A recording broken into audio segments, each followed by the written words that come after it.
Hello दोस्तों, आप लोग का हमारे चैनल में स्वागत है।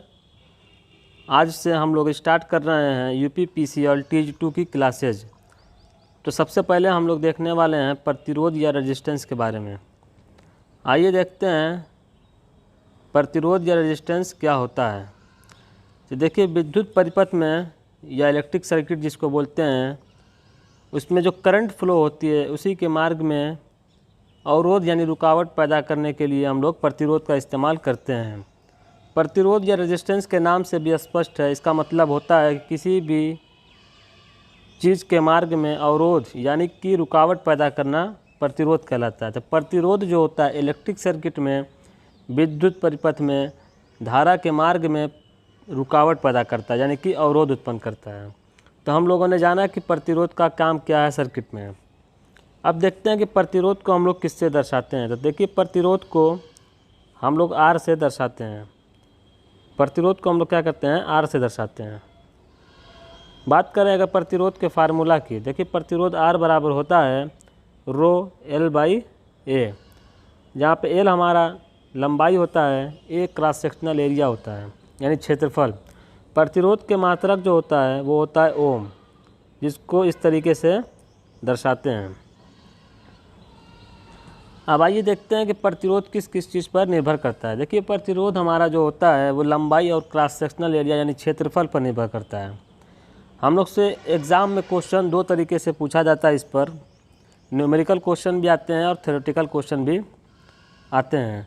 देखिए, सबसे पहले हम लोग से क्वेश्चन ये पूछा जाता है कि कोई वायर है यानी तार है। वायर का मतलब कोई तार है, उसका कुछ प्रतिरोध दे देगा, मान लीजिए कि 10 ओम 20 ओम कुछ भी दे देगा। अब बोलेगा कि उसकी लंबाई को खींच करके बढ़ाते हैं तो नया प्रतिरोध क्या होगा।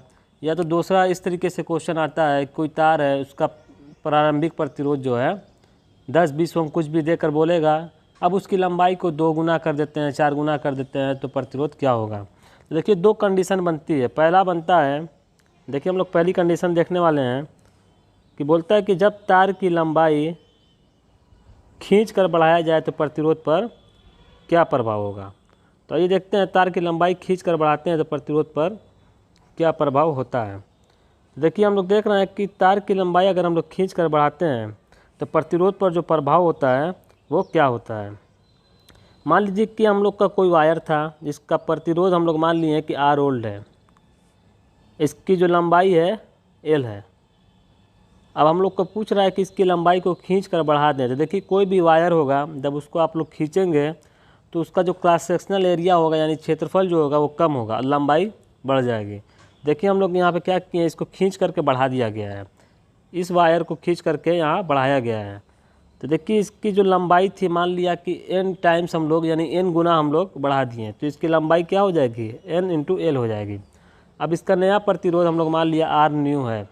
क्या मान लिया, R न्यू इसका नया प्रतिरोध है। यही हम लोग से पूछ रहा है कि R न्यू अब क्या होगा, किस कंडीशन में, जब इस प्रतिरोध को यानी इस वायर को खींच करके हम लोग क्या किए, n टाइम्स तक बढ़ा दिया गया। तो देखिए, इस कंडीशन में जो नया प्रतिरोध R न्यू हो जाएगा वो हम लोग का हो जाएगा n² हो जाएगा, n² × R ओल्ड हो जाएगा। यानी प्रारंभिक प्रतिरोध जो था, पुराना प्रतिरोध जो था, उसका n² गुना होगा। n² मतलब जितना टाइम्स हम लोग बढ़ाए हैं उसका स्क्वायर से हम लोग मल्टीप्लाई कर देंगे किसमें, पुराने प्रतिरोध में, तो हम लोग को नया प्रतिरोध मिल जाएगा। अब देखते हैं हम लोग दूसरी कंडीशन। अभी हम लोग इस पर न्यूमेरिकल क्वेश्चन भी देखेंगे तो आप लोग को क्लियर हो जाएगा किस तरीके से क्वेश्चन आते हैं। तो देखिए, दूसरा कंडीशन हम लोग को इस तरीके से पूछता है कि जब तार की लंबाई को अलग से यानी कि कोई एक्स्ट्रा वायर लाएँ, अब पुराना वायर जो था उसमें हम लोग जोड़ दिया, तो अब उसका जो रेजिस्टेंस होगा, नया रेजिस्टेंस क्या होगा, इस तरीके से क्वेश्चन आता है। देखिए, इसमें ये नहीं कहा है कि इसको खींच करके बढ़ाया जा रहा है, बल्कि ये कह रहा है कि अलग से कोई वायर आ रहा है, उसको जोड़ करके हम लोग क्या कर रहे हैं, लंबाई को चेंज कर रहे हैं, तो प्रतिरोध पर प्रभाव क्या होगा वही हम लोग को बताना है। तो आइए देखते हैं, मान लीजिए कि हम लोग का कोई वो था, क्या था, वायर था। ये हम लोग का कोई वायर था, इसका प्रतिरोध हम लोग पुराना प्रतिरोध R ओल्ड हम लोग माने हैं, जिसकी लंबाई जो थी क्या थी, L थी। ये हम लोग की L लंबाई का कोई पुराना प्रतिरोध था, उसमें हम लोग अलग से कोई और वायर जोड़ दिया। देखिए, अलग से एक और वायर जोड़ दिया गया, तो अब इसका नया प्रतिरोध क्या होगा बताना है।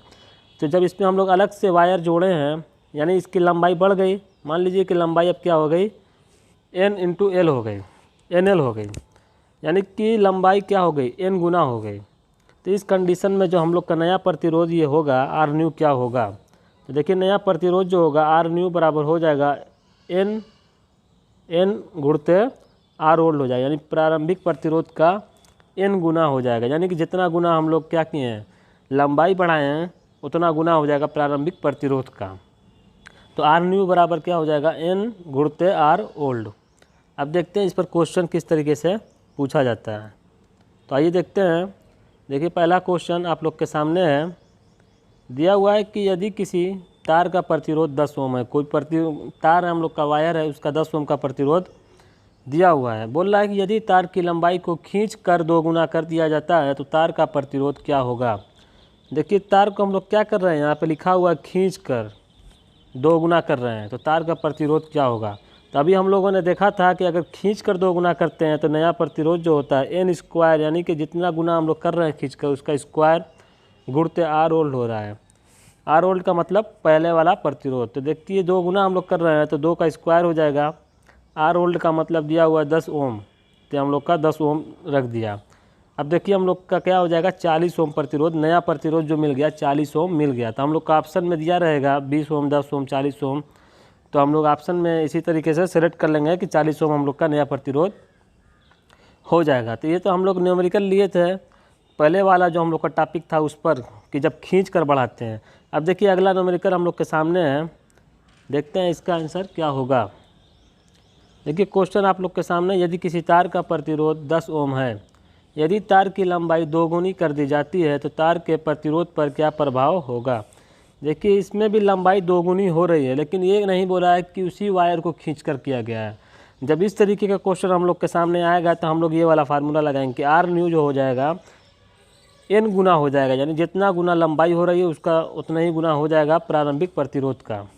तो देखिए आर न्यू बराबर n into r old, n बराबर 2 रख देंगे क्योंकि देखिए लंबाई को क्या कर रहा है, 2 गुना कर रहा है। आर ओल्ड हम लोग को 10 ओम दिया हुआ है, तो हम लोग का आंसर हो जाएगा 20 ओम, यानी कि लंबाई 2 गुना कर दिया तो प्रतिरोध भी हम लोग देख रहे हैं 10 ओम से बढ़कर 20 ओम, यानी 2 गुना हो गया। क्योंकि हम लोग जानते हैं कि आर बराबर होता है रो एल बाई ए भी होता है।